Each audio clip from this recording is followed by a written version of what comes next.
Thank you, John, for this opportunity that you give every year. And it's so good to connect to you all. Nannagaru would say we are all talkers and they are meditators. So what do talkers do or speak to the meditators? Huh? You are in a better platform. Okay. So these questions are designed to unfold and explain the teachings of Bhagwan Sri Ramana Maharshi, as set out in his original booklets, Who Am I? And Self-Inquiry. These teachings reflect the ancient Indian spiritual wisdom. So the first question. Sri Ramana proposed the fundamental question, who am I? Yes. Who are you? Oh.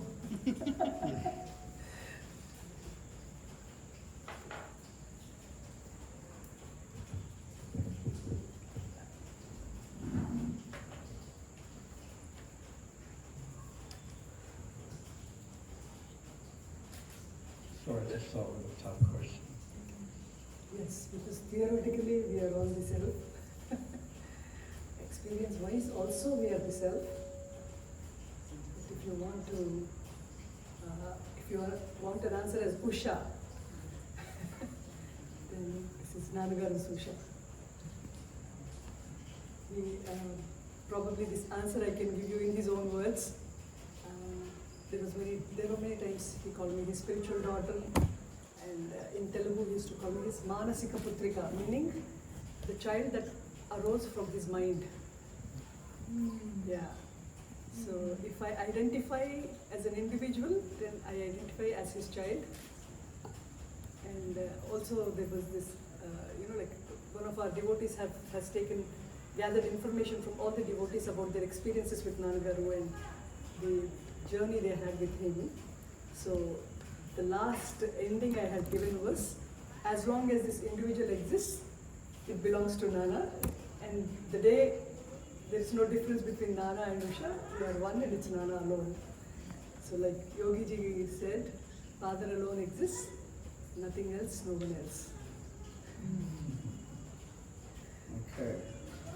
So many Western seekers come to India looking for self-realization as if it's an experience. What is self-realization? Yes. Beautiful question that Bhagwan has answered and Nannagaru has told all his life, to make it more comprehensible. Because Bhagwan's Who Am I book is sufficient to, this question and answers, the profound question and answers in the book Who Am I is more than sufficient to know that you are nothing but the divine self, the true self in the spiritual heart. I mean, to show a focus, to show a center, he has said it is in the right side of the heart. But once you realize, you will know there is nothing inside and outside, it's all one. Because we identify with the body as this is me, they have to show a center from where this me arises. So the source from where this I arises is from the spiritual heart. So knowing that you are that true self, not this body-bound, false, independent I, which we think is I and me, is never you. The divine self from where this mind originates is the true I, which we will have to experience because it's not something you can talk about. Because it's beyond the comprehension of your mind, senses, and the body experience. So you have to let go of everything to be there as you. Like Bhagwan has said, in the deep sleep. In the deep sleep, you are in a state of self, but you are not aware. So awareness, deep sleep state in awareness is realization, and that has to be experienced. Yes, you could have glimpses of truth in front of the master, or when reading his book, or when you're, inquiring into the self.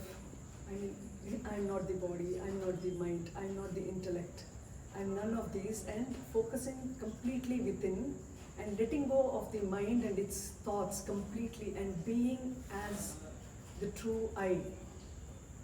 In the complete experience of that blissful, peaceful, silent state where there are no thoughts. I don't know if anybody have gone to this Virupaksha cave or sat in a meditation hall and you sit for some time. You don't have to put in a lot of effort. You just sit in the presence for some time and slowly everything dissolves and you remain in the profound silence. So that profound silence is our true nature, devoid of the false ego, devoid of the false I, which is the ego. Okay, thank you. Are there any qualifications for self-realization? Oh yes. Is spiritual practice sadhana necessary? And if yes, what form do you advise? Yes. As long as you think you are the body, you do require sadhana. For the realized, there is no sadhana because they are already in the experience of the self. But those who are not in the experience, those who are completely in this body-bound body, like thinking this body is real, this I am real, the world is real, then you do need sadhana. And the qualifications, as all of us know, is purity and concentration. And Nannagaru has also mentioned many times in his speeches, they are like two wings for a bird to fly. If bird has to take a flight, it needs two wings. It can't fly with one wing, and it can't fly without wings. So purity and concentration are a must if you have to realize the self. Because the self is completely flawless and completely pure. And till your mind is completely pure as yourself, the experience is not stabilized. You might have glimpses of truth, but to stabilize there, you have to be as completely pure as the self. So train your mind to focus on truth, turn within, because mind is totally extroverted. From the time we wake up with this body consciousness, and every thought is body based. Every single thought from the time we wake up till we go into sleep is body based. So all we have experienced is only the body and the world. So if you have to experience the divine, you will have to grow above this body and mind. BMI, they call this BMI, body, mind, intellect. This is a complex. So if you go beyond this complex only, can you experience the truth. And to go beyond this, you need dispassion. The qualification is dispassion. Dispassion towards everything in the world and towards the body and towards the mind. Dispassion and devotion.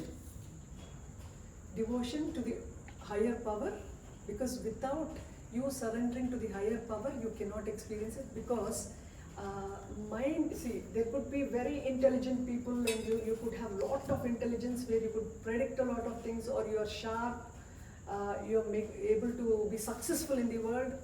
This is all nothing, because the truth has got nothing to do with any of this. You could possess a lot of wealth in the world, you could become the prime minister of a country, or you can earn all the riches in the world and you can make museums out of it. But again, all this, according to Bhagavan, is a lie.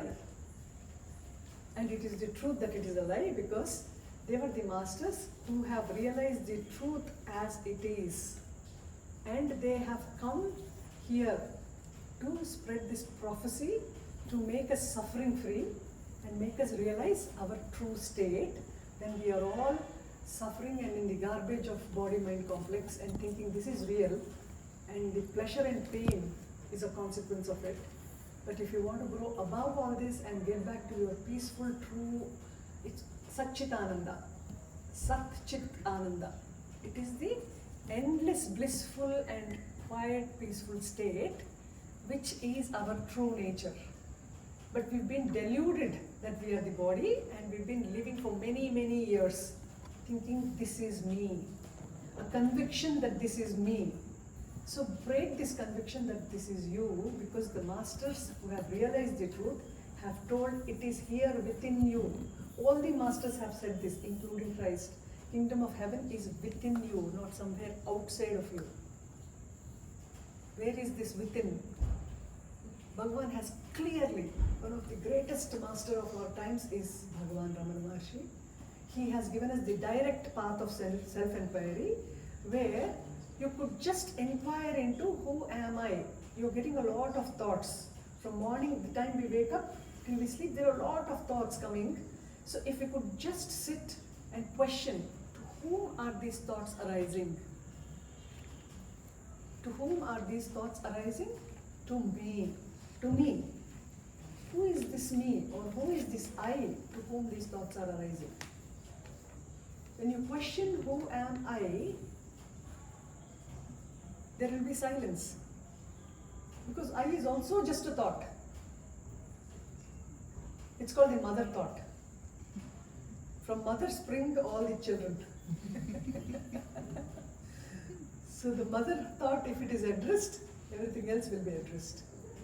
So what is not real appears so much like real that we have forgotten the true self exists. We don't exist. That's the only state that exists, but we've been so deluded that we are thinking this is the truth and we have to search for that. That is the truth and this is a delusion. So you don't have to, acquire anything. You have to let go of everything. You don't have to practice and bring something in. You just have to let go of what is not you. So what is not you? No thought is you. So I am the body is the first thought. You're not the body. We all know that the body is going to die someday. All of us have seen so many people die, and there are so many people given birth, there are so many people dying. But we don't have to worry about it, because once we've been caught in the fold of Arunachala or Bhagavan Ramana, grace has brought us here. Grace has brought us to the subject, where the truth is told to us. This is the truth.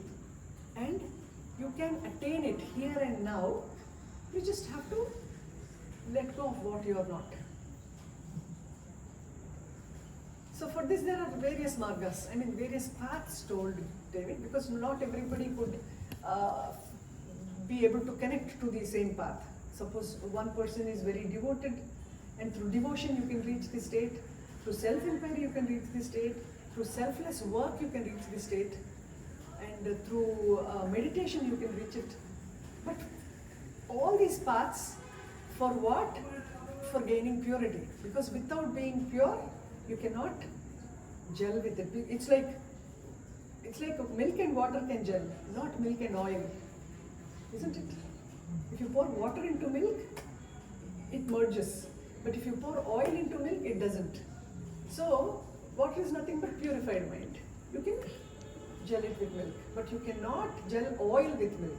So a polluted mind cannot experience the truth. Even if out of grace you experience it for a few moments or a little span of time, it is a gift of God given to you to know that there is nothing beyond this in the world or outside of you to seek.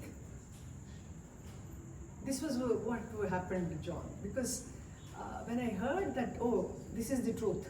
So I'm not the body, I'm not the mind, I'm not the intellect. World has got nothing to do with this state, and that state has got nothing to do with you. With your false ego. So then how do I experience it? All I experience is my body and the world, and unless I experience it, how am I able to pursue it? That was when, with that intensity, I had this immense intensity to know the truth. So this is also important. It's not like, okay, we are coming, doing something, so little meditation and I should get this state. No. You need to have complete dispassion to the world, and you need to know this mind is a thief. It's been only robbing you of all your happiness and peace. It's only being judgmental all through. Likes, dislikes, hatred, love, all these temporary. It's like the waves of the ocean. There's no depth to it. So if you can let go of all the negativity, all the judgments, and be purely devoted, and this intense longing to know the truth, then by grace it reveals to you. It's not something we gain, it's something which reveals to you. And once it reveals, you understand there's nothing greater than this or nothing more worthy of pursuing. So automatically your mind will turn inwards. All this while it's been seeking outside everywhere. We've been going all over, as John has said, in truth seeking. So many people have come to India, they go to so many places. But it is within. Wherever you go, you have to attain it within. But it helps to be in a holy place, because in this place, in a holy presence, it is spontaneous. Probably you could not experience it elsewhere. When, of course, if you're pure and if you're fit, as Bhagavan said, if you're pure enough, if you have a good heart, and if you're pure, my treasure is yours. You will inherit my treasure. So wherever in the world you are, whichever part of the world you are in, it's got nothing to do with religion, caste, creed, nothing, because we are all originating from the divine and we have to go back there. So it's like bubbles in the ocean. Bubbles in the ocean, they spring up and then they break, and again it becomes the water. So there's only water, there's only the self, there's nothing apart from self. So even the bubble that we think we are individual is just nothing but the self in a projected mind form. So if you erase the mind, you will experience the self as it is. So for that, help a prayer. Suppose you can't do it by yourself. Suppose you're unable to inquire into yourself. Make a sincere prayer, because He is our true self. Bhagavan is not the form. He is the one in our heart. So because we can't experience Him here, make a prayer asking Him for help. This is a story of a very ardent devotee of Bhagavan, John, who was a very good astrologer. Then he would be guided in his dream to come to Bhagavan. He will be given picture of Murugan. Subramanya, I don't know if you know of this god Subramanya. He was incarnation of wisdom and truth. So he will be given this frame to worship daily and concentrate on it and do a worship daily, so that he will attain the wisdom. But later he has a vision where he will see Bhagavan as Subramanya and Subramanya as Bhagavan for almost half an hour. And then he realizes this is the one in form, so maybe I need to go and spend some time with him. So he comes to Tiruvannamalai and sits with Bhagavan, and he experiences the state within. And then he remains here. And he's such a great astrologer that he could read everything precisely. He will not want to go back from Bhagavan, because that's the ultimate state and you have to attain it. There's no other purpose of human life. So he says, I will remain with you, I don't have to do anything else. Then Bhagavan's mother says, in childhood itself, because he's a relative of Bhagavan, a distant relative of Bhagavan, she says, from childhood there is already a girl, for getting married with you, and she's waiting for you, you have to go, you can't sit here. Then he looks at Bhagavan and Bhagavan nods. So he has to go back, he gets married. So why I'm telling you all this is, we can't, even if we want to sit in the holy presence forever, this was not advised. Come here, get recharged, whatever destiny holds for you, it will unfold. It's got nothing to do with your destiny. You just have to internally connect yourself to Bhagavan if you cannot do it directly with yourself. The highest, best holy company is the one with your true self. But if you cannot connect here, connect to those who have realized, like Bhagavan or Nannagaru or anybody who has realized the self. For us, we have so many masters in India. For instance, Ramakrishna Paramahamsa, he was realized. So people who went to their presence instantly had this experience of truth. So when you have an experience of truth, you understand that this is something which you have never experienced in your life, not from people, not from yourself, not from conditions or the situations or the comfort. Nothing can give you this unalloyed happiness and peace. That can be attained in human life, it's easier. And you are here in this retreat with John David. You are in Arunachala, the very holy hill, which has bestowed many with realization. Because the hill is Lord Shiva himself. Jnana itself, truth itself taken the form of hill. So Nannagaru also used to tell, see, these forms come and go. Now today you are sitting and looking at me. This form also will go someday. All the forms will go, but Arunachala will remain. So make him your guru, observe him, concentrate on him, worship him. He says even by mere looking at Arunachala or into Ramana's eyes, look into his eyes for some time and your thoughts will give way. Your thoughts will give way and you will experience the peace. Because Master is peace himself. So when somebody points out, you get angry, you get frustrated. Then you know it's your ego. Who is getting angry? Your ego is getting angry. Who is getting frustrated? Who is parted away from peace and you're totally in disrest? Who is at disrest? Your ego. So put it aside. Anything that is causing you distress, put it aside. Anything that is causing you anger, put it aside. Not the people, you.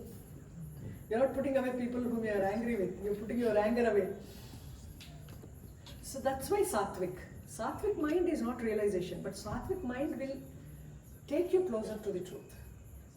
You have to acquire a Sattvic mind. Anger, jealousy, frustrations, irritations, and all that is common to the mind. You will have to practice. To practice this is also a very beautiful thing, John. He said, there is nothing but God. God alone exists. So if you can really work on this, you will realize it's God everywhere teaching you to become yourself, your true self, authentic self. So everything you're seeing is a reflection of you. There is no person. John is reflecting if suppose he annoys me or you annoy me and I'm getting irritated. It's not you. There is irritation in me, so it is springing. There is anger in me, so it's springing. It didn't for Ramana. No matter who you were, he was unperturbed. Why? He was also in human body. Because he was devoid of mind and he was his true authentic self, a universal cosmic energy. We just have to drop all that is nonsense to be complete sense and complete beauty. And when you experience that, it will become easier for you, the path becomes easy, because when true Vasana is going to strangle you, John. It happens. Nannagaru said, many a time, Vasanas, unless they are shown to you, cannot be removed. Because it's there in the heart, it has to come to the head and go out. So, first you have to make peace with yourself in the world right now. If you make peace with yourself in this life, in the situation you are in right now, here, with your family, with the surroundings, with your finances, if you are stable, if you are quiet, if you are content and calm and peaceful, only then the vasanas will be drilled out. So first homework you've got to do is be at peace with yourself here and now. So once you practice being at peace, slowly when God feels that you have strength enough to bear, then He pulls it out. Don't worry, don't panic, because you have brought it with lot of love. Now it will hesitate to go out. Nannagaru used to say, you have invited me, you have fed me for many, many years, and you ask me to get out, I will not. So you'll have to stop feeding it. So it will see for some time for food. When it is starving, it will leave you and go. So you need the strength to starve the vasana. And that strength comes from within. Your guru gives it to you when your sadhana is sincere. When you sincerely want to realize the self, when you have intense desire to realize the truth. Your intensity to realize the truth should be more intense than any other desires you have. The weightage to the desire to realize the truth should be intense. It should not be like lukewarm water. Or it could be cold, it could be hot. No, it should be the boiling hot water. Like Ramakrishna used to say, suppose you hold my hair and dip me into the water. I become breathless and I want to come out for breath. To live, I have to come out. Your intensity to realize the truth should be so intense that you cannot live without it. But we are living happily. There is no Seeking, there's no intensity. We are seeking because we are sorrowful. So if that peace comes, I am sorrow free. I mean, it seems to me that when somebody gets a glimpse of truth, then it could be then possible to work on vasanas and the other stuff, because definitely. you had a glimpse of something truly wonderful that you never knew before, like a whole new window opened up. Then there could be easily a decision that this was so wonderful, I'm going to get rid of my vasanas, I'm going to spend time with a teacher, and blah, blah, blah. But even then, I notice many people don't have this priority. They don't. So this is a bit shocking for me. It is shocking, John. It is shocking. Even I felt like not once, you have glimpses of truth many times in the presence of Master. And it's easy to get rid of all that is not you. And you know that this peace is the ultimate. Well, it's not so easy to get rid of it all, is it? I mean, not really so easy. But because it's possible. It is very much possible. So what I never can really understand is so few human beings are realized, even after they've had a glimpse, get back to their vasana. They don't want to do what it needs to really clear it out. Correct. This is incomprehensible for a teacher. Everything happens in its own time. Because there is an example of Palani, the one attendant of Bhagwan, when he was in the Virupaksha cave. He had this attendant who has intense dispassion. And he didn't want any worldly things. He was not married. He left everything. He was also wearing a loincloth like Bhagwan. He was living on the hill, meditating full time, and he had no interest in anything but to realize the self. That was his intensity. So it was spontaneous that he gets the awakening. He did have this awakening and the glimpses of truth, and he was immersed in silence for days on end. But he still had vasanas, and he had to work on them. He did work on them, and in the end, when he was about to leave his body, Bhagwan comes to him. Because he cannot remove it himself before he leaves his body, Bhagwan physically puts his hand on the head of Palani and on the heart, one hand, head, one hand, and closes his eyes and concentrates to remove the vasana. Physically. For many, many hours, John.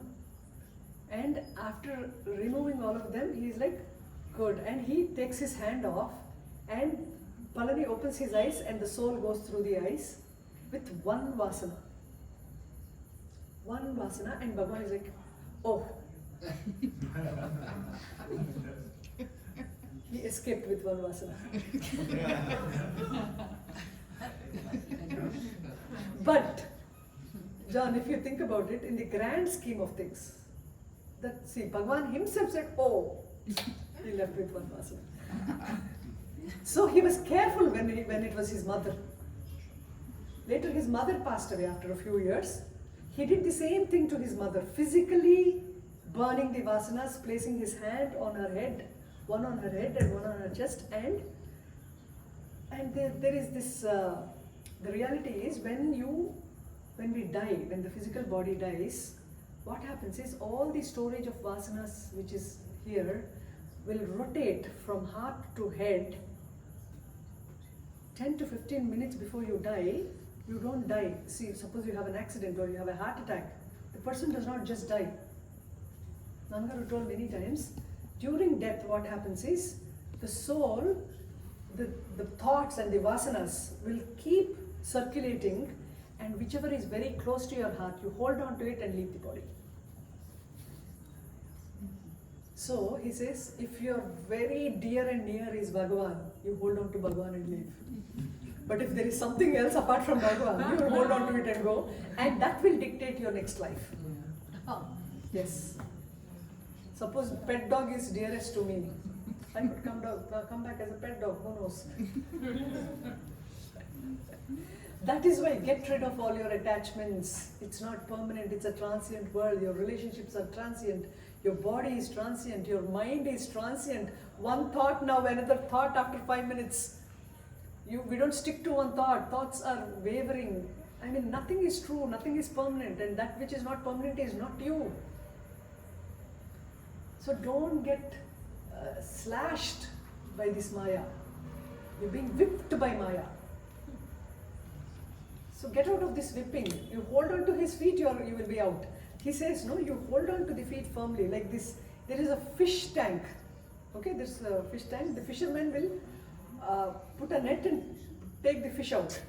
So in Maya, what happens is you fall into the net. But those fish that come to the fisherman's feet, he can't grab them. So he throws a net, he pulls the fish, but he can't take the one which is closer to his feet. So Ramakrishna used to say, hold on to Master's feet, you will be out of Maya. Because you will not be in the snare of Maya anymore. Because only Master can give you way. Because Maya is in his fold, it's not in our fold. He is the master of Maya. So he says, give way, and it gives way. Like Lord Krishna, when he was born, he was taken in a basket. And he had to cross a river to go to the other side to drop him with one of his friends. So he takes this basket and starts, and there's a huge storm. And there will be, the water would be slashing to the height of, above, probably 10-15 feet above you. And then he has to walk through it. The river gives way. River parts into two and gives way till he reaches the town opposite other bank. Like that, if there's nothing impossible for God. If you hold on to him and pray, Maya will give way. But you need to believe him. You need to trust in him that he is capable of anything. What is not possible for you is the easiest thing for him. He can do it like this. Faith will move mountains. It's truth, John. If we can put aside our ego and trust in our Master, he does everything. We just have to witness. Because there's nobody that loves you like your Master does. And you can experience it. The more you think of him, the more you will realize you attach yourself to him, and attachment to him will give you detachment to everything else. You get intensely attached to your Master. The attachment to your Master will remove all your attachments and your delusion and keep you established in truth. Yes, vasanas are difficult, but not for him, for us. So is there free will? No. Or is all that is happening in our life following a certain destiny? There's no free will, John. But there is absolutely no free will. Destiny is okay. Yes, destiny. Only free will is to intern your mind. Physically, you don't have any control over the activity. You have no free will when it comes to the activities in the world. With the mind, interning the mind, you have a choice. That's why sadhana. Or else why sadhana? Even if it's part of destiny, you just have to be. Why masters come and tell you, introvert your mind, pull the mind within. So you have a choice. See, an incident happens. I react differently, you react differently. Because of the amount of maturity you have. And the maturity comes from practice. So your practice to turn the mind within the practice is your choice. So the activities can happen and you can be detached. It's up to you. It's your choice to be detached. You can detach yourself from the world and people. It will happen through the grace. You hold on to grace, miracles happen. What you think would never happen will happen. And your first thing you feel is secure. In a world that is so horrible, you think the world is so horrible, you can't even imagine. You feel secure because you know Bhagwan is with you wherever you're going. So no matter what happens to the body, it doesn't matter because Bhagwan is with you. And your soul is taken care of till you merge into him. So first thing is have faith.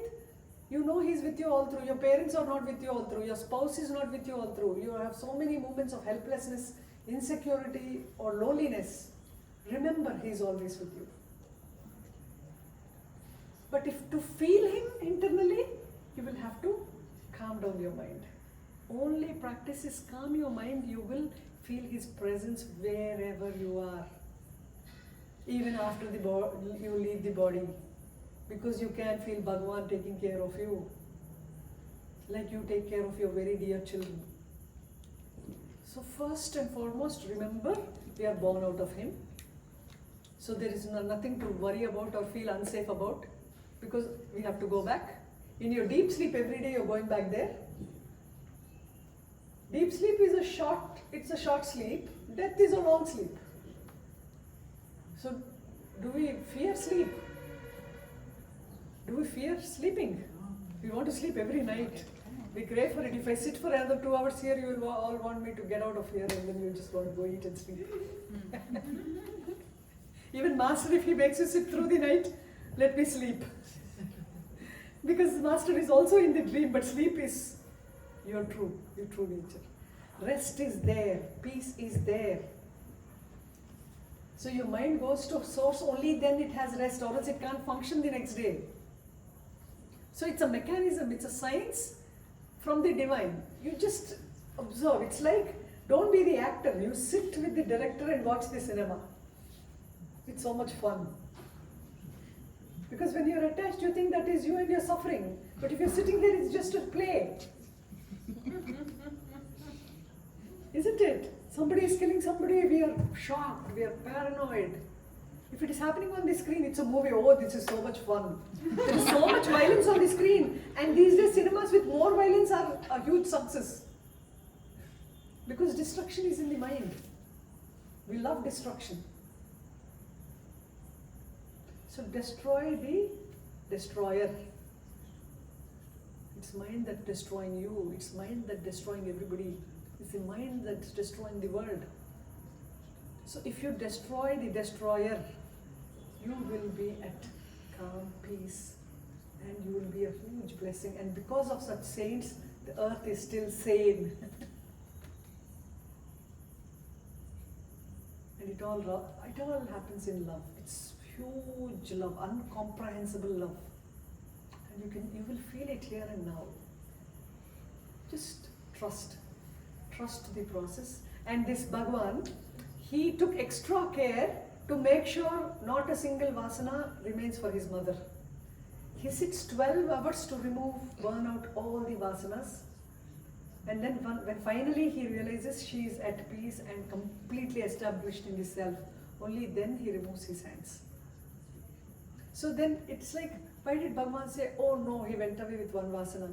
We always used to think Palani has come as Nannagaru. Because Palani never liked women. No, I'm just joking. If you look at it that way, if Nannagaru had not come, what would have happened to all of us? So in the grand scheme of things, even you going out with one vasana is for benefit of humanity. Because when they come back, they become masters and they can help so many come out of Maya. So God knows what's best for each one of us. Trust this. And He is the one who brought you here. He will not leave you. Even if you want to leave Him, He will not leave you. That's the beauty of the Master, no? Once you are in His fold, till He finishes you, you just have to patiently wait. Even if you panic, He will not leave you. So I have a good question. Yeah. Quick question. It appears essential to meet a guru, teacher, and stay with that guru. Who is the guru? What is the guru's role? And how to recognize a true guru? True guru, in his presence, you will lose yourself and you will be completely at peace, spontaneously. A true realized guru, you don't, all your notions, all your opinions, all your confusion in the head will drop away by itself in the presence of a realized master. Suppose now I go with a lot of doubts and then I go sit in the presence of him. Even before you speak, he would have known everything and he expresses it in such a way that you know that he knows. You don't have to open your mouth for him to know what you're going through or what thoughts are disturbing you. Because it was so with Nannagaru, he knew everything. And we knew that he knew everything. So when we would go with a lot of turmoil and a lot of frustration or agony, and we sit in his presence and we want to pour it out, and he looks into your eyes for some time, and then everything is washed out and you are quiet and calm and peaceful and happy. Where did it all go? He need not even open his mouth and speak to you, it's all gone. So for us it was like a fantasy world where we forget everything. We forget we are married, we forget we have children, I forget I am a dentist, I have a practice. What's happening in the world is we have no clue because we are living in a paradise. So that's why he says the presence of Master is much more than a paradise, because even after you die, if somebody takes you to this so-called paradise or a good world or an angel world, you don't want it because this peace is much, much more than that. Even so-called God world, you will not want to go because this is something which is devoid of you and you being the entirety, I mean totality, the complete you. When I am hungry, I eat. If I am very hungry, I eat. But I am completely content full time, I don't have hunger. Do I have to eat? Suppose I am full, my stomach is full, I can't eat a thing more. You serve me food, does it interest me?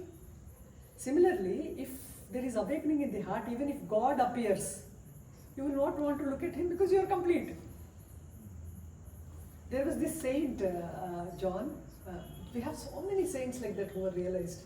There would be a king, this guy will be chanting Lord's name and he's so completely immersed in joy and peace that he wouldn't want anything. And his poetry would become so famous, king would want him to write poetry on him because he's so famous and good. So he comes to him and he stands and he says, what do you want? I will give you anything you want. And he stands in front of him. Then he looks at him and he says, I don't want anything, just move away. The sunlight is being disturbed by your standing there. They do not want anything. Bhagavan also used to say, no, if God came and appeared before me, I wouldn't want to look at him because it is me. But he had immense love for Arunachala. If at all, Bhagavan physically, if you thought he had any attachment to anything in the world, in this physical body, it was to Arunachala. But he never did this or pranam or like we fall and then we worship and all. He never did that. And Sheshadri Swami used to do that. Whenever he came to see Bhagavan, he would turn to Arunachala and do this. And Bhagavan would say, who is doing namaskaram to whom? Then he used to say, Bhagavan, your Advaita does not suit me here. I feel like doing it, let me do it.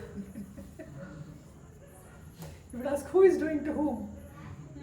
But then when he left his body, Ashram was being recited and tears flowed incessantly as he merged into Arunachala. The flame came out and merged in the hill. He had got nothing to do with the body and the world. He was a pinnacle of peace and he was the truth ultimate. And in his presence we are so blessed to be here. John has been coming here for many years and he's been like a mission, he's been carrying it around here. Bhagavan's books, Bhagavan's literature in all languages. He's so immensely blessed that even if he wants to retain his vasanas, they'll be removed. So what is the Guru's role? Guru's role is to remove your ignorance completely. Guru comes into your life to remove your ignorance completely and establish you in the truth. That is why we are most fortunate to be in Bhagavan's presence, because you don't need to think Bhagavan is not anymore in body. He was never the body. So his samadhi is his presence. So you sit here, meditate for some time in any of the places where he sat and meditated or where he sat in absorption. You sit and spend some time, you carry it with you. And it will help you wherever you go. And you have a picture of Bhagavan at your place or a picture of the hill, whichever attracts you. It's all for you to realize yourself. So any form is fine which you are more attracted to. Be it Dil, be it Ramana, be it any guru who is realized, and your guru you will instantly click with John. Some people, even realized master, they come in his presence but they can't retain themselves for long and they leave. Who are meant to be will be. And it happens in its own time. We don't have to judge others also. You don't have to try pulling them into the path also. Because they want to be in cinema, let them be. You want to be out, come out. You want to come out of the cinema? You can come out and enjoy it better. The actors have to do a lot of makeup, a lot of dressing and act. And then if it's not done well, you have to repeat it. And if you're not done with it, we have to repeat it again and again and again and again. Something you're very stuck with, something you're very attached to, you don't come out. It repeats itself again and again. It's a cycle. So break it, break it, break it. If you take the courage enough to break your habituations, you get immense strength. I'm telling you this with experience. You get immense strength to get rid of anything. Nobody in the world can annoy you anymore. Nobody can disturb you anymore because the master is taking care of you from within, not without, not from outside, within you. And you know he is in charge. So nobody can harm you. And this is not that nobody can harm your ego, it's nobody can destroy in a different way. It will dissolve into the self. So he protects from evil. Your company, your wrong company can destroy you. Suppose you are in, holy company will make you evolve. It will bring you out of your body, mind, consciousness. But if you are in a company who is totally materialistic, then they can draw you into the Maya quickly. So your company matters a lot.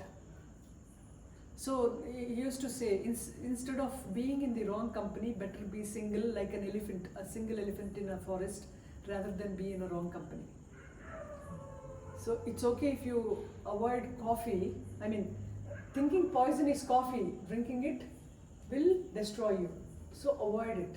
So avoid bad company, avoid evil company, avoid company of totally materialistic people. Be in the presence of the master, chant his name.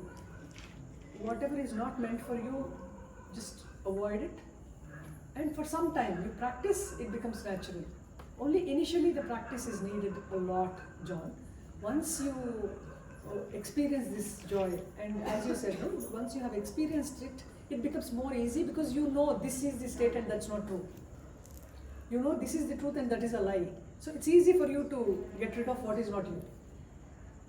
Till then, effort is a little painful and strenuous. But once you connect there, it's like connecting your compartments to an engine. See, when the compartments are standing still, there's no engine, the compartments don't move in the train. The compartments are linked to the engine, it can take you where it wants to take you.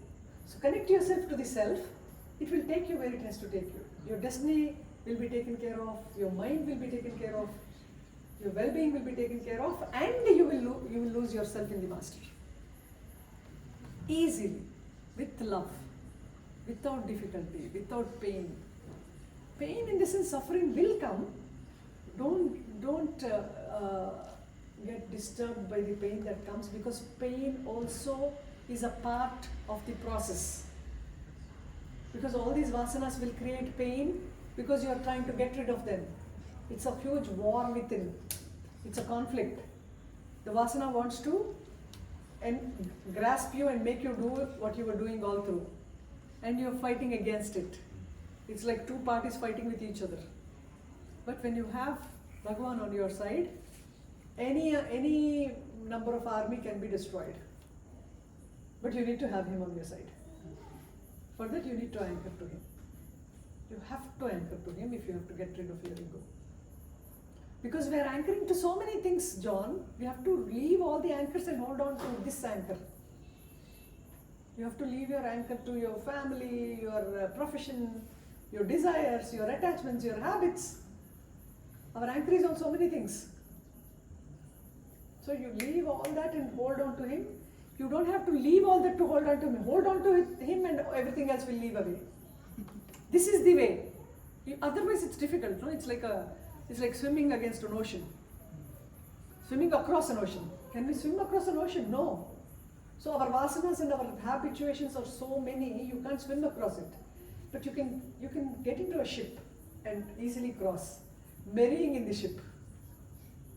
That is surrender. What were the essential benefits which you received from your Guru? Everything. All the benefits so far we received only from Guru. Only Guru. Something essential. Something essential, losing your doership. Losing doership, how do we do, John? That was gifted to us by our Guru. Most essential was knowing that I am not the doer, he is the doer of everything. And losing this doership is not easy. Because we feel responsible for every damn thing.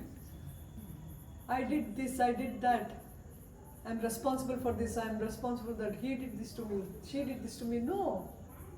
You realize it is happening and you're just a part of the drama. So most essential that we receive from our Guru is knowing that he is the doer and not we. Okay. Could you say something about devotion in the pursuit of self-realization? Yes. To me, devotion is everything. Because though we started with little devotion to Guru, which also is again a reflection of his love. There's nothing of us. It all comes from there. When there is immense love that you feel from your Guru, it's spontaneous that you love him back. Your lover loves you a lot. He adores you. Isn't it spontaneous that you love them? And God loves you unconditionally and he doesn't look at a flaw. He doesn't see any flaw in you. He sees you as the most precious gem. You wouldn't have experienced this love in your entire lifetime. And the so-called human love is just skin deep. You know that he loves you from the core of your being. So it's easy, it's safe, you can leave it to him. Because he takes care of you wonderfully well and your devotion grows. When you experience so much love from the Master, your devotion for him grows and he performs miracles, which is actually not needed. But it happens so that your faith grows. You feel more protected, you feel more loved. So you're drawn more and more towards him and your devotion grows. Your devotion comes to such an extent where you will feel like he is enough. I don't want a thing apart from him. Because everything is included in him. It's like this, an example, John, very simple example. There is this huge shop, it's just a story told by Nannagaru. There is huge supermarket which has 4 floors and it has everything in it. Even planes, helicopters or anything, food. You want to go to another planet or you want to go to another world, you can go in it, you can come back, you can materialize all your dreams. So you go into it and you can pick whatever you want. For a day it's free. So there is this offer, Christmas or some occasion. Today everything is free, you can pick what you want to and go. So you can grab all that you want and go away with it. You don't have to pay a thing. Then one smart girl comes into the shop, she goes around, everybody is busy grabbing whatever they want to. And she goes to all the floors, sees everything, she comes back, she asks, who is the owner of the shop? Then he points out, she says, I want him. Because that day you can pick anything you want. She says, I want him. When you have him, everything is yours. So, not with the intention that you want to enjoy everything in the world, but with the intention that you are in the utmost peace. And nothing is more valuable than the peace within. Because all we strive for is happiness and peace, which is here and we are begging outside. So he shows it to you that it is here and now. All you have to do is get rid of yourself, your false self. Not getting rid of this and that and this and this. Your ego, get rid of it and you are that peace. So your master is here. When you seek your master, everything else is erased. And he is most possessive. He will make sure you get rid of everything. And he should be only the center of your attention. So most possessive God, most possessive Guru. Why? To make you sit on the kingdom of heaven. Because that's the best gift anybody can give. I mean, even God, He can take you to another world and make you see God and get back to this planet. No, you've gone for good. Where? To the most holiest of places that you are. We go to Jerusalem, we go to Mecca, we go to Ayodhya. It's all deities, you just do worship and come back. Your ego does not leave you, your suffering does not leave you, your restlessness will not leave you. You are at peace with yourself and the world will come to you. If you are at peace with yourself, you don't have to chase gods and people. You don't have to chase anything, you just have to be where you are and just be. Get rid of your mind. You are the beauty. You are the divinity. And if you realize the worth of this, can you leave the worthless things in the world? So know the worth. That's why Nannagaru said, you should speak about the worth of truth. Because the world is such a huge lie and people are so attracted to the lie, you will have to glorify the truth and show it, otherwise people will not know about it. And who can do it other than a master who has experienced it? So he would lure us into it. It was to tempt us to come back to the truth. And that's why the miracles, no? Every step becomes a miracle and you realize you don't need to exist for... If you don't exist, miracles happen. If you exist, bullshit happens. It's all bullshit. Seekers often have curious ideas.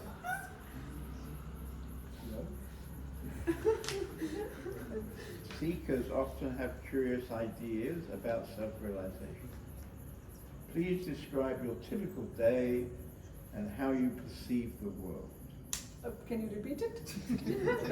Seekers? Please describe your typical day and how you perceive the world. Perceive the world. Actually, it's like this, John. I don't know if I can tell you in a way you understand. We do go through things like everybody else in the normal life. But there is a current of peace within. You know your master is vibrantly present and you're dealing with people. So at times there is, as you said, there will be circumstances which will cause you a lot of frustration. Probably your patient could be annoying or abusive. Somebody is bombarding at you for no reason. And then a lot of chaos happening around you all at once. So you're in a state of disrest. Then you calm down. It will happen. Things happen, let go. Because the subject strikes at every point of time. Nannagaru said, because we were sitting with him in his presence for hours together, years together, for decades together, and every word he said echoes in the heart. Even this will pass away. Now you are in a crux, you are in a chaos, you are strangled. Then suddenly the voice comes, even this will pass away. So just be. All situations will pass. Nothing is killing. And that which doesn't kill you makes you stronger. So just, and the more you face situations like this, the more, don't get perturbed, don't get angry. Just calm down and even this will pass away. Be centered. Don't react to situation. Act but do not react. Do your thing, do your duty with love, like worship.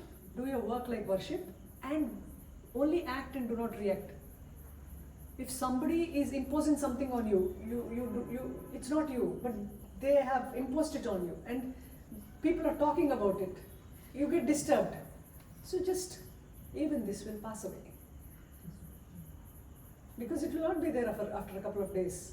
Why should you get annoyed now? You are losing your peace. Peace is most precious, don't lose it. It's okay if I lose my valuable necklace, but I shouldn't lose my peace. Because necklace I can get back, but peace, once gone, will take a lot of time to come again. So please be centered in your peace. Don't let people snatch it away from you. So why give value to something that takes your happiness away and peace away? Don't give value to, it's you that gives value to certain thing and make it a demon in your life. Don't give importance to your thoughts. Don't give importance to rudeness, cruelty. Ignore it. Ignore it. And stay centered. It will be taken care of. This is my experience, that if I am centered, it's okay if people annoy me, if people frustrate me, or the world around me is a chaos and I am disturbed. All I have to do is be silent, shut my mouth, keep quiet and be. And within no time, it gets solved by itself. I don't have to do a thing. So then I realize, oh, I don't have to do a thing, I just have to be quiet. It will be taken care of. But if I react, it grows. The situation grows more intense, it becomes more nasty. We increase the bullshit. If you do not want any bullshit, don't contribute to it. We want to be devoid of nonsense in life, don't contribute to it. If there are nonsensical people doing nonsensical things, be quiet. Maybe a day, 2 days, 3 days, few weeks, it will settle. But don't put your energy into wrong things. Don't put your energy on the wrong things. Don't go into wrong company. Stay focused. Stay centered in your master.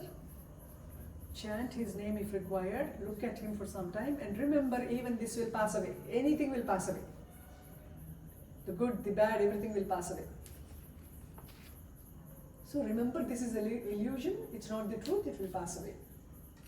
So be calm. Don't lose your calm and peace. Slowly, slowly, when you get habituated to this peace, the peace will get hold of you and it will not leave you. Then whatever is happening, you don't even have to think even this will pass away, because you are established in the peace and nothing will perturb you anymore. Nothing will disturb you anymore once you are established in that peace. Till then, remember, even this will pass away. So my normal day is absolutely fantastic, because everything is happening, multiple things at a time, and I know my master is working. At times it gets so annoying that I'm like, this too shall pass.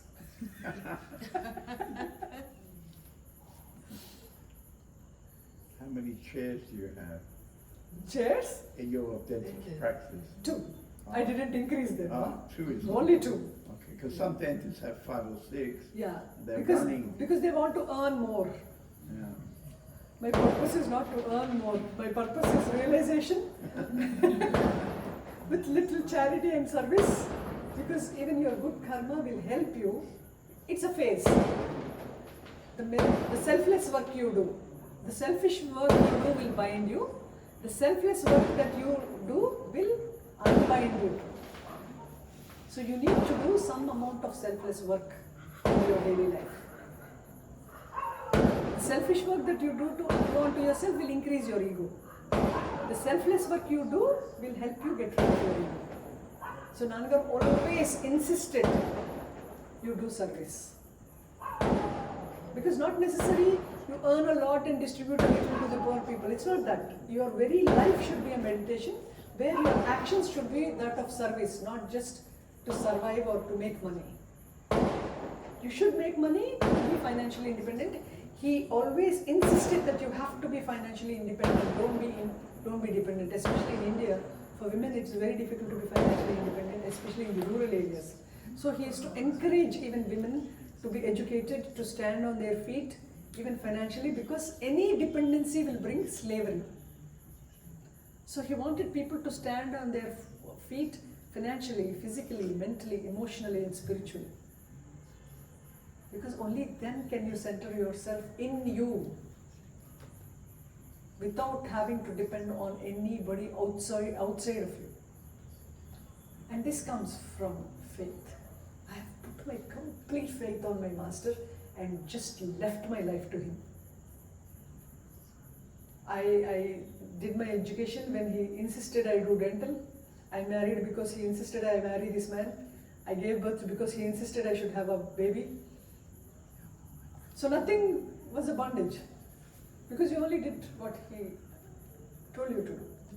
So I leave it to him. Even now, though the master is no more in body, your intuition tells you what to do and what not to do.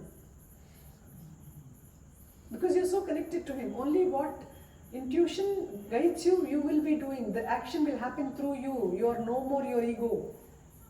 So you don't have to be apart from Guru and be doing something. You are with your Guru and Guru is doing everything and you are a witness. So even if realization is going to be postponed for a while, it doesn't matter to me because I am with my Guru all through. There's not a minute that my Guru leaves me. Even in my sleep, I am not aware, but he is aware. So this much of faith that Guru alone is guiding you. Guru alone is leading this life. You have nothing to do. He's been carrying you through. You have nothing to do and I do nothing. And who am I? A reflection of my master. So you've given us a profound discourse on self-realization. When you would meet somebody with a passion for self-realization, Yes. what would your short advice be? Or if they're intensely seeking truth, they will get it. They don't have to come to me, or I don't have to go to them. Now I don't have to go to any master because it's clear. The process is very clear. You will end up in oneness. So anybody, even if I am in the presence of a master that is realized, it's just an additional bonus, that's all. I'm clear, I don't have to run anywhere anymore. Similarly, if somebody is an intense seeker of truth, the moment they sit in Ashram, they are over. It's like gunshot, no? I shoot you, you're dead. So an intense seeker of truth, when he goes into the presence of master, he's over. You could try shooting her actually. Oh, she's already shot, I think. She's laughing.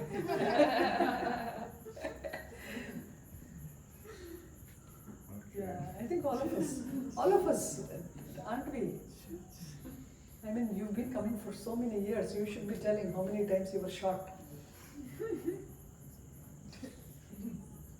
Yeah, but for the individual to completely dissolve and get rid of this totally, killing the mind. Killing the mind is little difficult to accept. Erasing the mind in his love is what I express most of the times. Because in love, it's like, in love it's everything beautiful. It's not like, it's not crime, killing. Killing the mind sounds violent. It's like killing me is so, it's something, like, it's difficult. But if you're going to dissolve in love, isn't it the most sweet and beautiful thing? Isn't it? You melt in love. So that's what happens in surrender. You melt in love. It's never harsh. It's the most beautiful path. And I'm sure you will all enjoy this. Just put your ego at the master's feet and leave Arunachala, and he will follow you and he will do things for you. Before you leave, just put it at the master's feet and tell him, it's yours, I have nothing to do with it. Because the mind arises from the self. Without the self, there is no functioning. There is no mind, there is no thought, there is no functioning, there is no body. It all arises from there and goes back there. Even day and night, the whole day you're functioning, we are thinking we're doing this, we are doing that, we have so much work. Indra is an organizer, she has so many things to handle. In sleep, there's nothing. Everybody is in rest, animals are at rest, we are at rest. So who does not want this rest?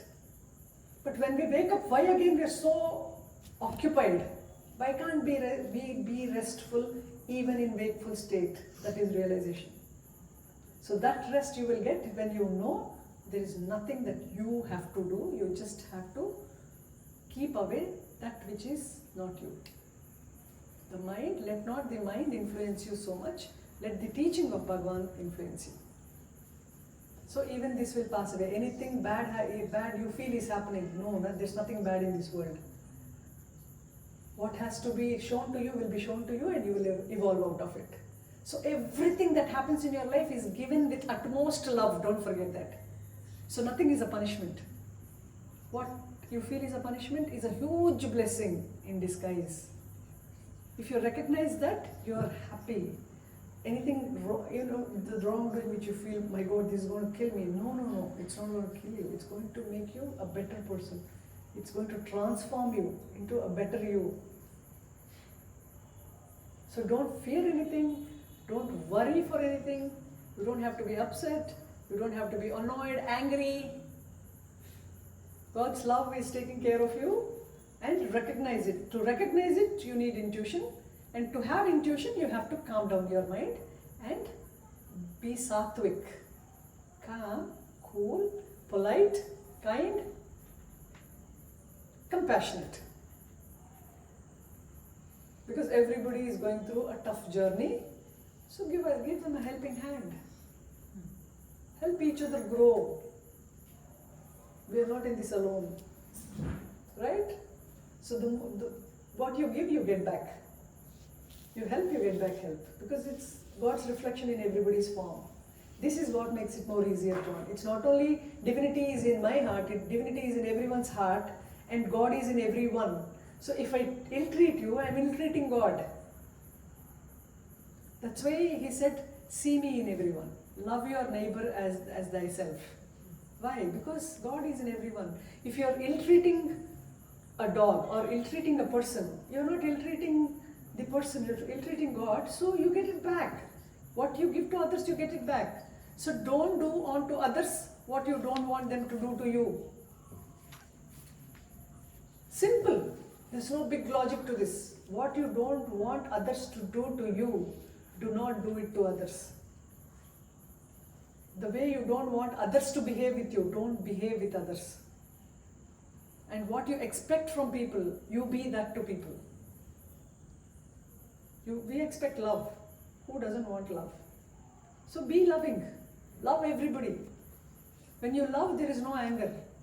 See, your children, your daughters are playing around. I asked him, are they naughty and mischievous? He says, no, they're very good. They're very good children. So even if they're playful or naughty, we love them because they're our children. Similarly, everybody is children of God, without exception. So love them. Love them like you love your own children. So when they play, suppose you play a tantrum and you create nuisance or, annoy me. If I love you, it will not show. So these likes and dislikes, we have to grow above them. When there is no attachment, you will love everybody equally. But if this me and mine will, it will narrow us down. It will make us more and more narrow. We have to widen ourselves. We have to widen ourselves so much that the bubble breaks. This false I is so limited. It's such a silly, small, worthless thing. So expand it so much that it bursts and it doesn't exist and you're one. It's like, getting from a well, a frog from well jumps into an ocean. So don't limit it to the well. We shall get back to the ocean. So the world is again, it's not apart from you. So wherever you go, it is your home. Whomever you see, it's your people. There are no barriers. A sattvic mind will not have barriers. That is why they said, more and more, try to be sattvic. And food helps a lot in having a sattvic mind. Eat sattvic food, not too much of meat, spices, chili, all this. Moderation in food and sattvic food helps 50% in the sattvic mind. It helps the mind to be sattvic. And sattvic mind helps you get closer to the truth because you have to go till the doorstep, then he will drag you in. Once you go near, you will be absorbed in, but to go near, you need a sattvic mind. You can't go with Rajasic mind because it's polluted, it's blocking the self. It's a cloud blocking the sun. It's like sun is blocked by a cloud. Does the cloud exist? The sun is real. The cloud passes away and the sun is sun. The clouds keep passing by. Your thoughts keep passing by. But our Rajasic mind will form a dark cloud that will close the sun. So we will have to move that cloud away. Because it is within us. Sun is within us, cloud is within us. And our free will is to push the cloud away. You want to be that cloud and be stuck and, weight, the huge weight burdened with it, or just let go and shine. You are both. The false is the cloud, the truth is the sun. So we all shine. Chase the cloud away. So It's not that simple, huh? I have a few more questions here. Yes. Are you available for more Yes, questions? I am available. All my questions. But then, My questions are finished, but I have a few other oh questions. yes, Yeah? yes. Okay, the first one is from Kali. So they will come and sit here so you can... Sure. So, is the Guru's grace always the same, and it depends on the openness of his student to receive it? The more open, the more grace. Yes, absolutely. Definitely, certainly. His grace is the same always. But the receiver, one receives it more, one receives it less because of what you are. Definitely. His grace is the same. Sunlight is the same. The sun is the same for the world. It gives light to everybody. But if you're sitting in a dark room not wanting to see the sun, it's not the fault of the sun. Sun is the same. It's up to you to be in the light or in the dark. Are you opening all the doors and windows and inviting the sun in? Or you close it and say, no, I'm going to live with my own ego and intelligence. But this is another amazing shock for this teacher, because actually so many people, they have a glimpse of the sun, then they close all the windows yes. and doors Yes. and sit inside in the dark, Yes. and then they tell everybody how terrible their life is. There's no sun. Because they have closed themselves. Yeah. And the sun does not appear anymore. The sun is always there. It's not appearing to you. Sun is always there. Grace is always there. It is only grace that is there. It's our ego that's blocking it. And if you're open, it will be a continuous flow. If you're constantly open, it's a continuous flow and you don't exist. Over. Story over. The end. Oh, it gives me immense joy to share this. If you're open continuously, it's grace that flows through you. You don't exist anymore as whatever your name or whatever your form. Yeah. This is Kali. Kali. Careful, careful.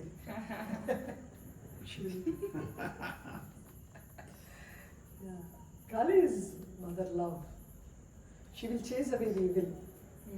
She will chase away the ignorance. So what appears as a, a very dangerous form, it's dangerous to the ego. It's not dangerous to love. If you love Kali, Ramakrishna was devotee of Kali. Kali mother. She would wear the skulls. She will tear you apart and wear the skulls, the ego.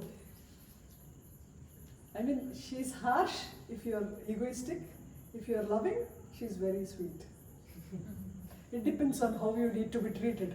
Some children don't yield, then they need a thrashing. If you yield and if you're in love, then it's very, very sweet. So it's up to you. You are open and yielding to the grace. It's all there.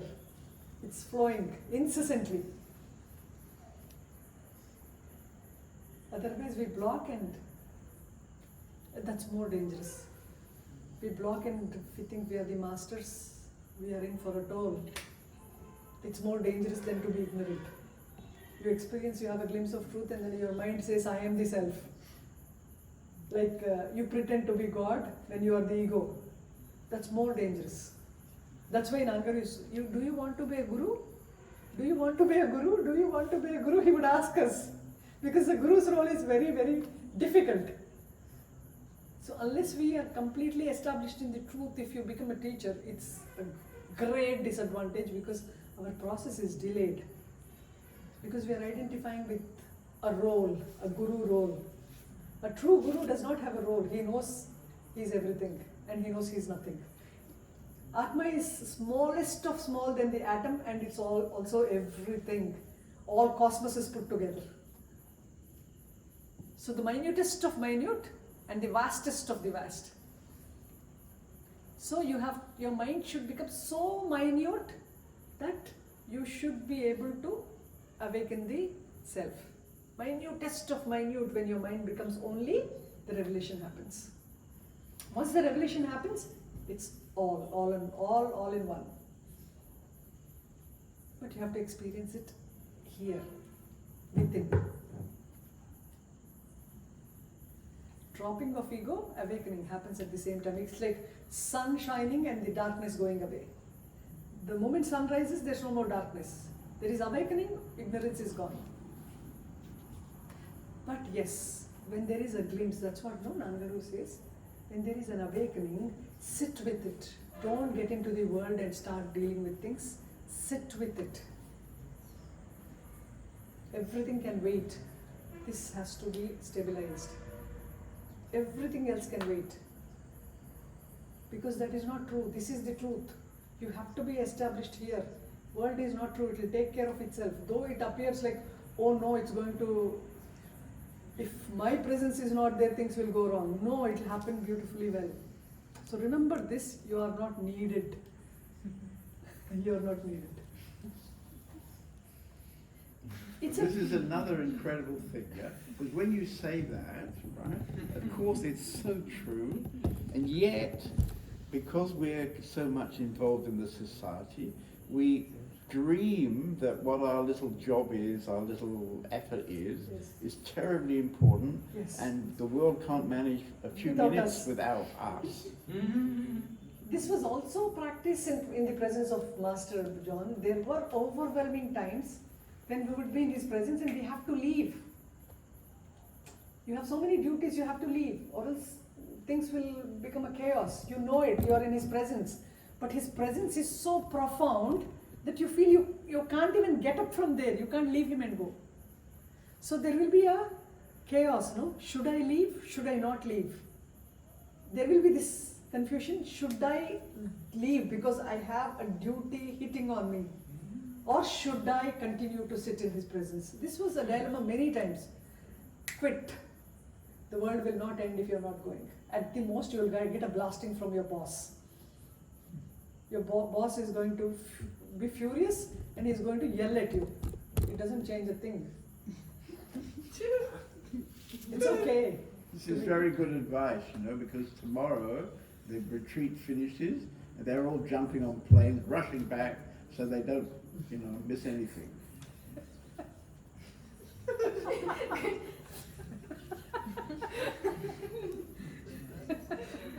You have to be on time, but you don't have to hurry. Pack your luggage, be ready to leave, go, and don't be perturbed at all. Because, see, there were many times we would rush to the station, and at times the train wouldn't be on time. Nannagaru used to say, you can't patiently wait for a train to come. Suppose your train is delayed by an hour or two, we get so restless. He says, you get restless for half an hour or 1 hour delay of the train. How are you going to realize the self? You have to be so centered, you have to be so focused in the truth that no matter what's happening, do your duty. He says, he doesn't ask you to be careless or don't do your duty. No, do your duty perfectly well and let go of the result. Now I do everything in my capability to do the job well, but something fails. Let go. You get a blasting. You have done your best, but yeah, it has caused somebody inconvenience, they are being rude to you. It's okay. Have you done your best or not? Is all that matters. Leave the result to God. Leave the result to God, because nothing can be given back to you unless it is His will.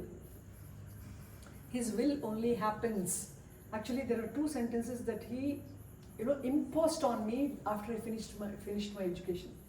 He said, everything is given. Whatever given to you in life, this life, be it your relationships, be it your education, be it your, the position in society, whatever is given to you by God.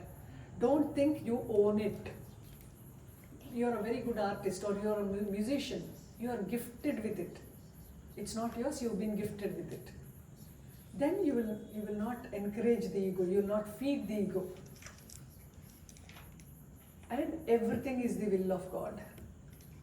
So whatever you have or whatever others have is a gift to you.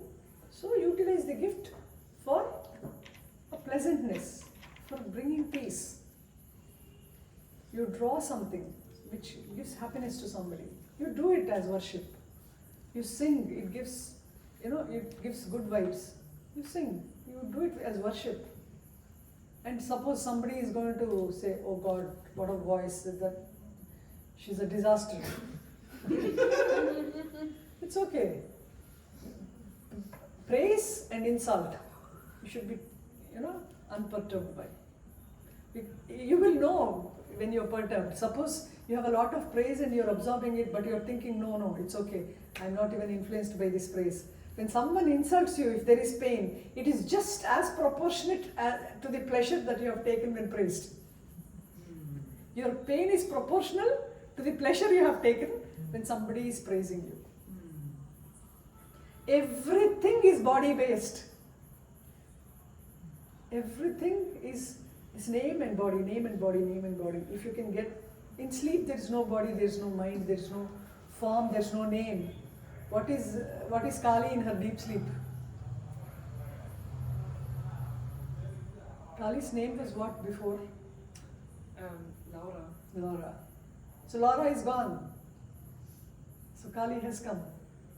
And the body goes, the names go away. We are erased in history. Erase yourself now. Why history? Erase yourself now, in the sense not erase the body, erase the mind, so that you become the ocean. Erase the bubble so that you become the water. And without water, there's nothing.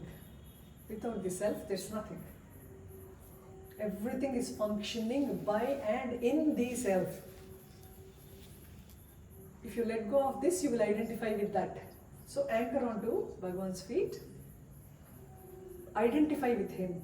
Stop identifying. Why this anchoring to Guru is to get rid of your name and form. How will we get rid of our name and form? We are so attached to this form. We are so attached to so many forms. So take his form as an anchor so that you can detach yourself from rest of the names and forms. Because the world, your mind revolves only around forms and names. Tell me one thought which comes devoid of your body or other bodies. Not even one. Observe and see for a day or two. Every thought is either your body based or somebody else's body based. And when body dies, the mind does not die. You have to kill it here. Your mind will continue. It will need to express itself. It has its desires, it has its habits. It has to smoke. How will it smoke without the body? So again, body is materialized because still all your habits go away. All your vasanas go away. You come incarnation after incarnation. So we will go nowhere. We are all here till we realize the self. But you want it to be quick or you want to delay is a choice, a free will. I wanted to get out. So I'm like, oh no, please, enough is enough. But as you said, with time, at times, you get carried on with life. And then you feel you're lost at times. Now if you look back, I take this intensity to realize the self, I go away. But then it becomes a part of life. Actually, there were many times I asked Nannagaru, the intention I had when I came to you was so intense. for a long time, but it faded away with time. Why? He says, because you are settled. You are settled in your faith. You will be like there. So that intensity is no more because you are completely put your faith in the master and you let it go.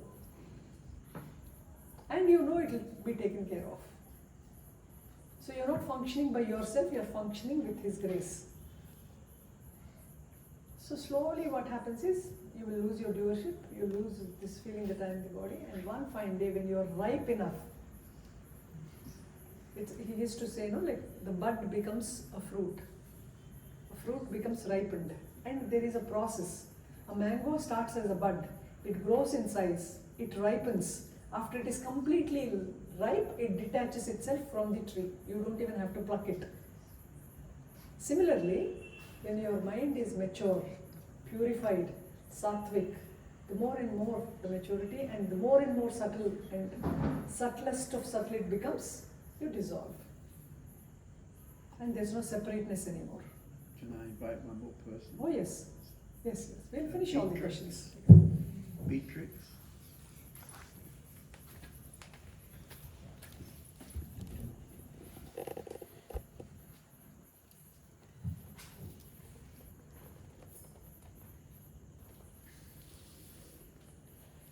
Has it to be love at first sight to know that you have met your teacher, Guru? Not necessarily. Not necessarily. He comes to you with utmost love, but it's not necessary you fall in love with the first look. He makes sure you fall in love with him.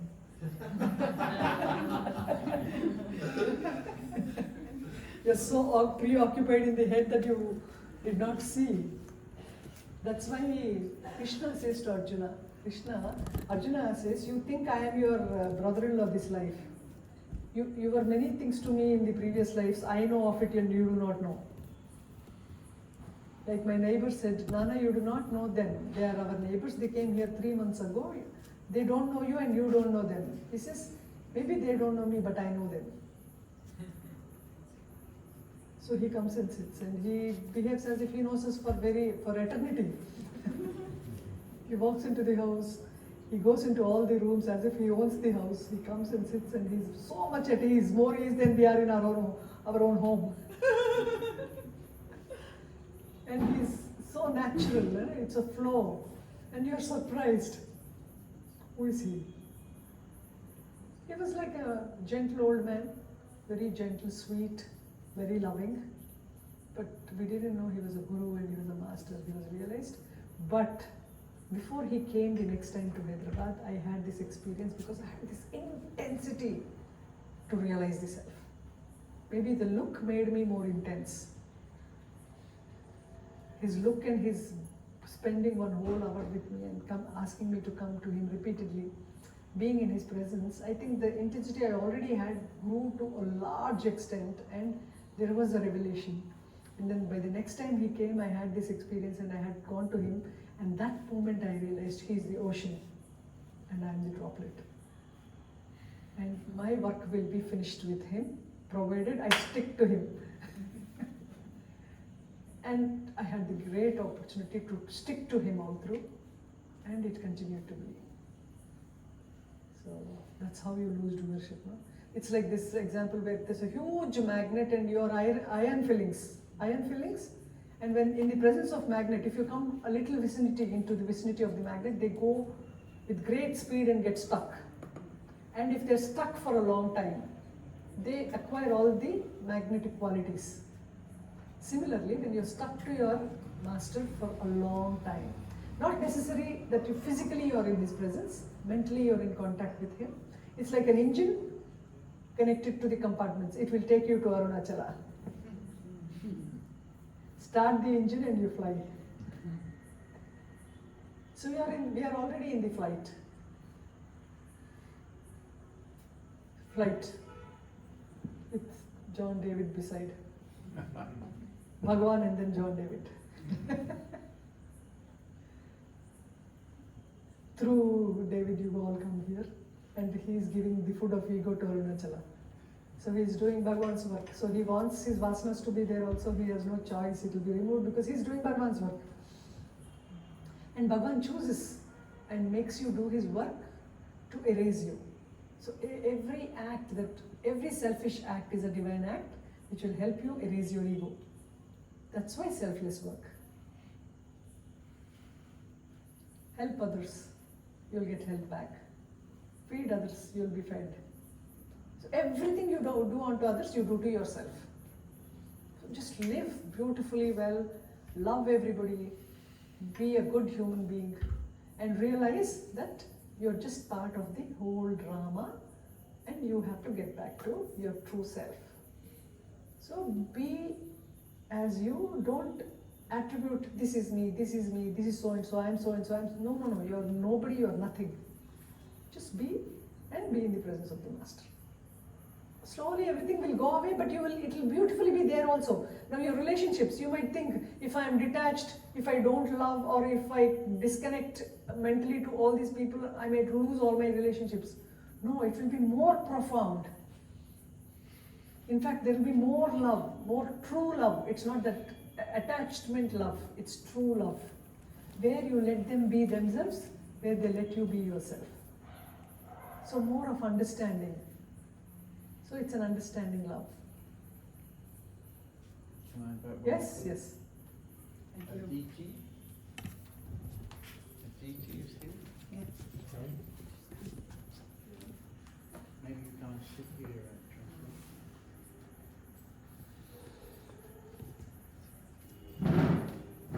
I'm not taking all the questions today because most questions are already answered.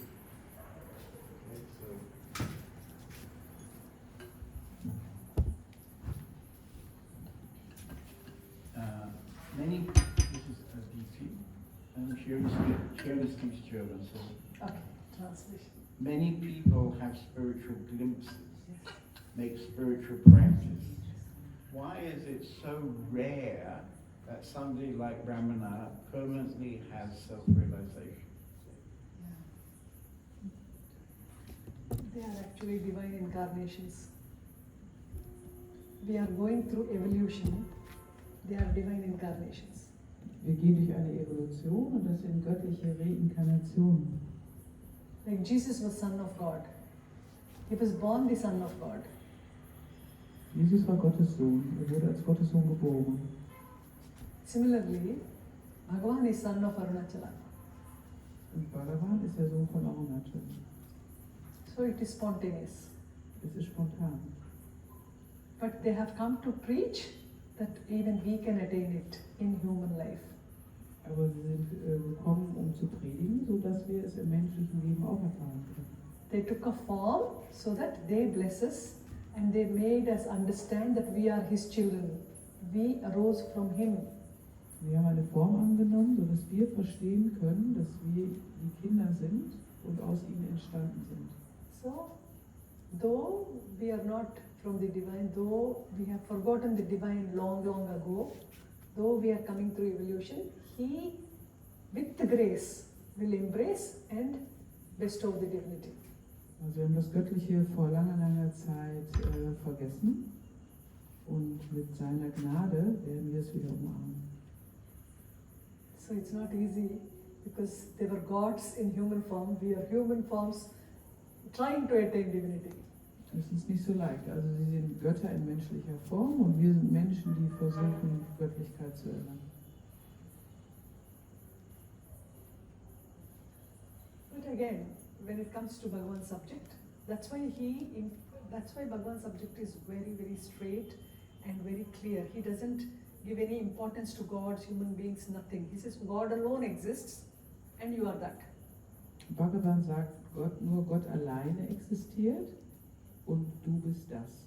Er gibt den ganzen Göttern keine Bedeutung. Only thing, you have to come out of your wrong notions. Du musst nur aus deinen falschen Vorstellungen herauskommen. Wrong notions. Begrifflichkeit. Your desires, wrong notions. All he said was, you minus the wrong notion, you minus the habits, you minus the desires, and then see if you exist. Also wenn du deine Wünsche loslässt, deine falschen Vorstellungen loslässt, dann schau mal, was da übrig bleibt und was da noch existiert. Yeah, you don't exist as the mind, you exist as divinity. Du existierst nicht als Verstand, sondern als Göttlichkeit.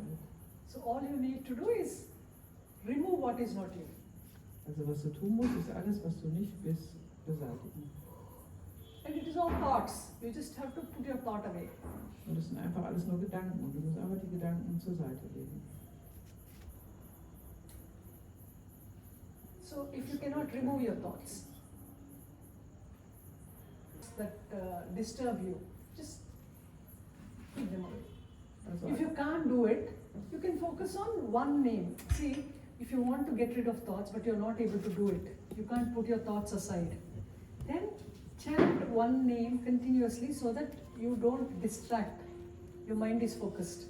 Also wenn du deine Gedanken loswerden willst, aber das nicht funktioniert, dann fokussiere dich auf einen Namen. Sodass dein Verstand Bhagavan has fokussiert given, like suppose you are not interested in any form or name of God to chant, then chant I. Bhagavan sagt, wenn du nicht daran interessiert bist, einen Namen von einem Gott zu chanten, dann chante einfach ich. So you center in I. He says this is also greatest mantra. Or Om. Oder Om. I is, he said, is a powerful weapon. Ich ist eine kraftvolle Waffe. So don't let your mind deviate. Just focus on I. Lass deinen Verstand nicht herumwandern, fokussiere dich einfach auf ich. So slowly, when thoughts don't dissipate, you don't get too many thoughts and you're focused only on I. So all the rest of the thoughts are not given food. Wenn du dich nur auf den Gedanken Ich fokussierst, bekommen alle anderen Gedanken keine Nahrung. So after practicing it for some time, you are totally focused on just I. Nachdem du das dann einige Zeit praktiziert hast, bist du total auf dich fokussiert. And then someday there will be an awakening and the I drops. Und eines Tages wird es ein Erwachen geben und das Ich fällt weg. You can follow. There are many techniques that Bhagavan has given. Many techniques. Es gibt sehr viele Techniken, die Bhagavan empfohlen hat. Whichever suits you. Was auch immer zu dir passt. He didn't pressurize or impose anything. Whatever best suits you, you follow that. Du musst das nicht mit Druck machen. Einfach das, du folgst einfach dem, was dir zu dir passt.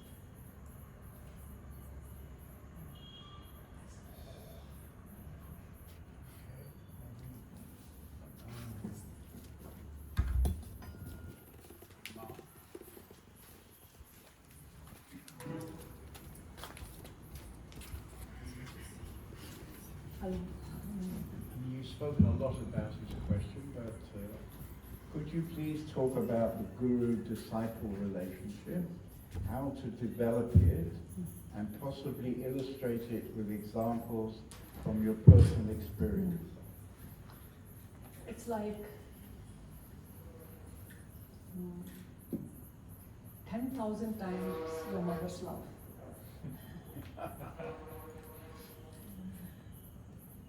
10,000 times more. There, he will want you the best for you without any pain. Guru wants the best for you without any pain. So mother and father can get you clothes, can get you educated, can give you material requirements, but peace of mind cannot be given by anybody.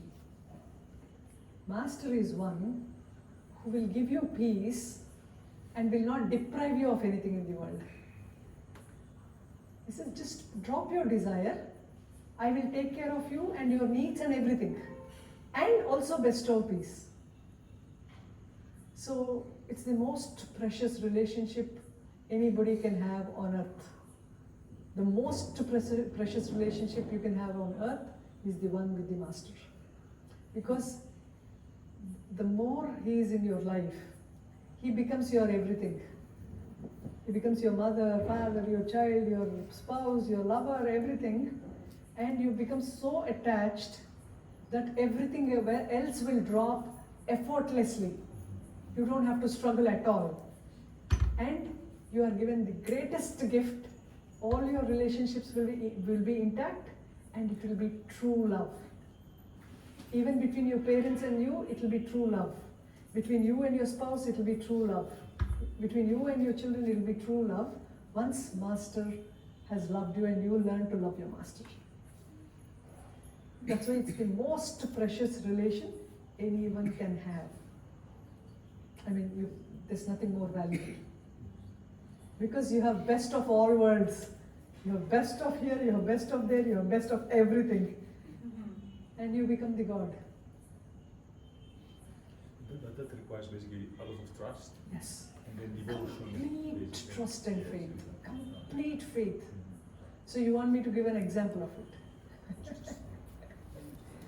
So it was like, like he doesn't let you suffer even a little bit. It's a very small, silly example, but it is profound. Because we have to let go of everything. You have to let go of your habits. It's a huge process. So first time I'm going to my Guru, I'm like, oh my God, I have so much to get rid of. When is this going to happen? How long is it going to happen? And I'm so helpless, I'm so weak that I cannot remove even one habit. So I was like, constantly I was habituated to, constantly I was eating for many years. The best food I would have is yogurt, curd rice with a little salt, and I love it. So I can quit on anything, but I can't quit on it. So if I have that, that's enough. I don't need another meal. So I was like, let me quit on salt in the yogurt for some time, because that's something I love and I can't get rid of. So I need to practice something small so that later on I can work on big things. Anger, frustration, jealousy, all these are too big to deal with. Let me deal with this small habit first. And then Nannagaru is in Hyderabad and I go to visit him. It's I think not even three complete days since I quit it. I would eat it with great difficulty, but the third day he's in town and I go to visit him and I have my breakfast, I go visit him and he eats his lunch early. He eats at 10:30, only two meals a day. So he was having his meals. Then he said, call Usha inside. So I go to see him. Then he was sitting and eating and there were people serving him. Then he said, come and sit beside me.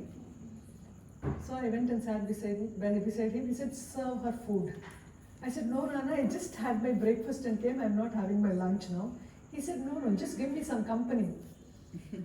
And then they put a plate. I said, just give me only a little because I just ate and came. So they served me curd. And then I said, that's sufficient. Don't give me anything more. And I started eating and he said, serve her all the curries and chutneys here. He didn't say serve her salt because I was quitting on it and it was difficult. So he said serve her all the curries and chutneys, which were pickles that were there, which is much more salt. So it was his love for you that you don't have to quit. I mean, you don't have to take so much pain. I love you. You don't have to suffer so much. And it shows so many things at a time, no? It's so overwhelming. My tears didn't stop because what a silly thing it is to quit on salt. And here my master is giving me much more, 10 times more to eat than what you want to quit.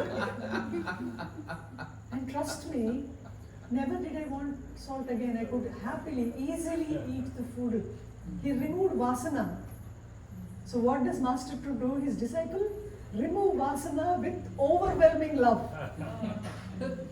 That is master. So whom else can you love if not him? Yeah. You want another one?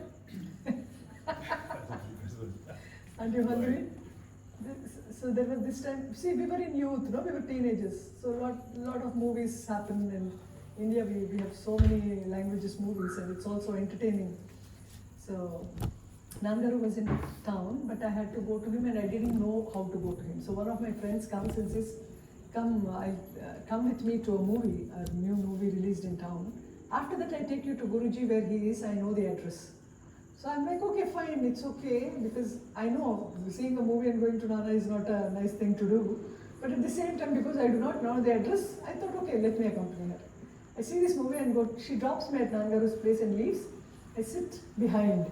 And he says, Usha, did you have your lunch? Then I said, no, Nana. Why so late? I know he knows that I have been to him, but I wouldn't want to say it in front of everybody. So I just look at him and I'm just watching him. Then he says, what made you skip your meal? Don't do anything. Keep it aside. Have food on time. This is all he said.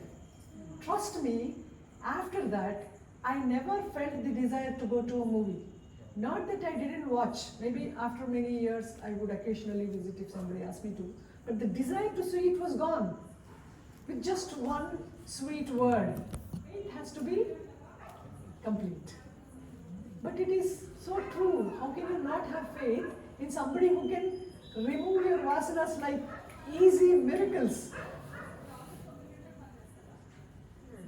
So faith that he can minus you of everything and give you best of you with the best of everything.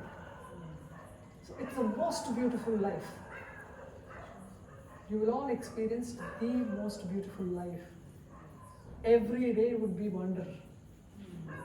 And you're going more and more closer to the Master. You're going more and more close to your true self.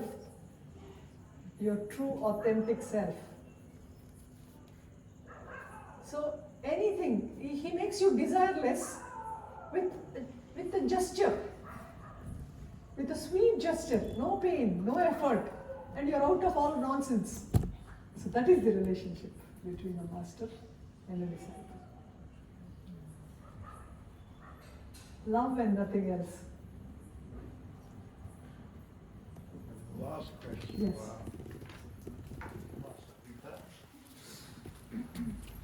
She's the youngest member of our community. Wonderful. And she has some resistance to life. Yes. Oh, a question. Can you show me the self now? You are the self. There's nothing to show. You are the self. Self is showing the mind. You are the self. Self is showing the mind. Self is showing the world.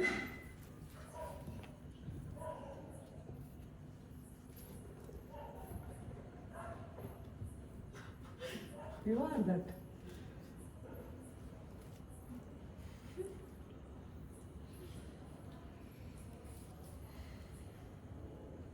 You are the self. There's nothing apart from self to be shown.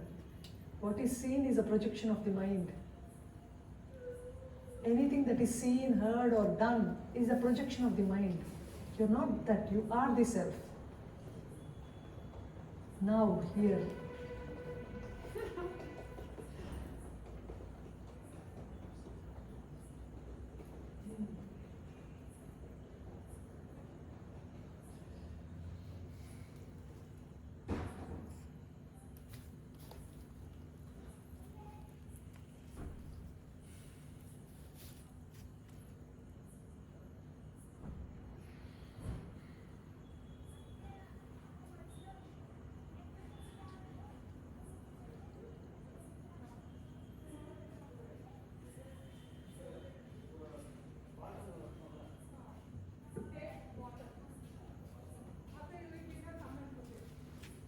True? Yes.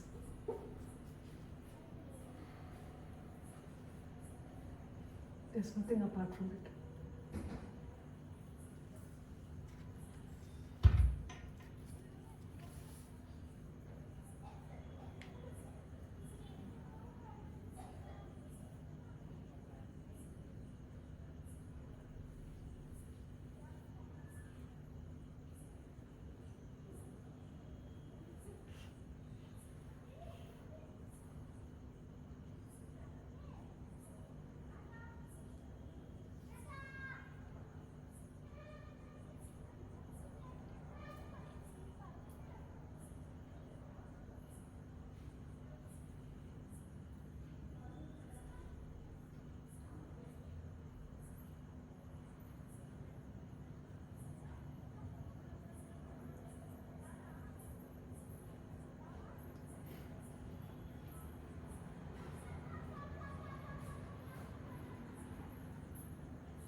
Beautiful.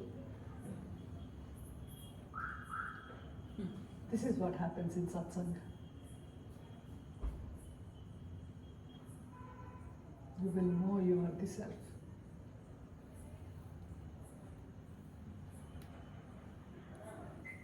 When I came to Spain, John, I know nothing. You remember I told you I can't travel to Europe because I know nothing, there's nothing for me to speak. And you said, Nannagaru, because he can't travel, you come, just at least to tell the faith that you have in your master, because faith is very rare in the West. So your stories with Nana is enough for us in the retreat. After I went to Spain, every time we had satsang together, the same time Nannagaru in Jinnur, in his native town, would be sitting with devotees and telling them, Usha is carrying my love to the world. Usha is giving my love to the world.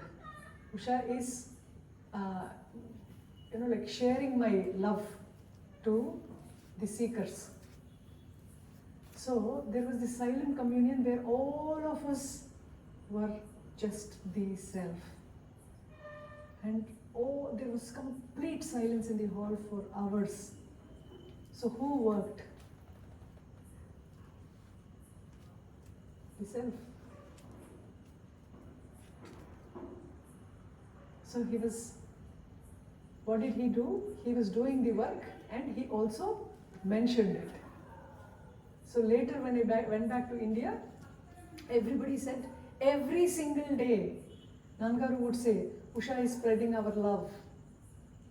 Usha is sharing my love with devotees.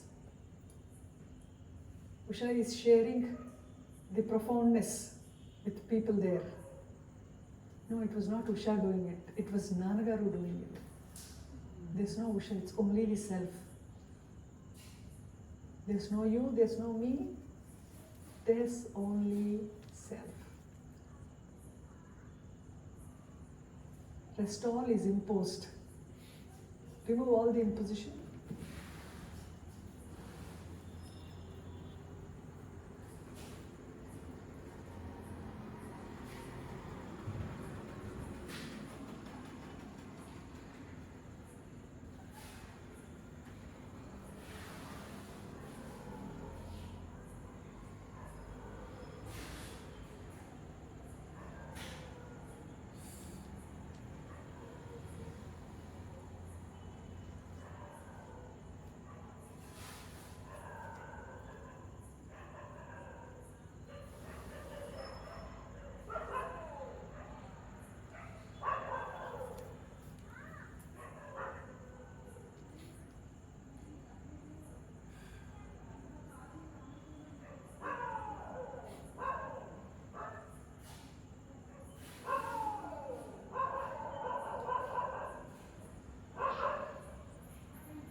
So extinguished your mind. If you remove all the oil, when all the oil is spent out, the flame goes out. Similarly, if you stop feeding the mind vanishes. And you are the self.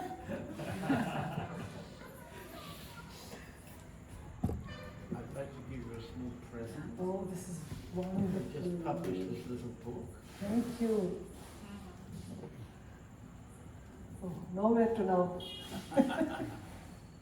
Wonderful. Thank you. Thank you very much. Wonderful. Thank you so much for this opportunity. It's just a formality. We are the self. But So we are not apart from each other. Even- All one. perhaps even the self needs to eat occasionally. Yes. Self needs to feed the body. Okay.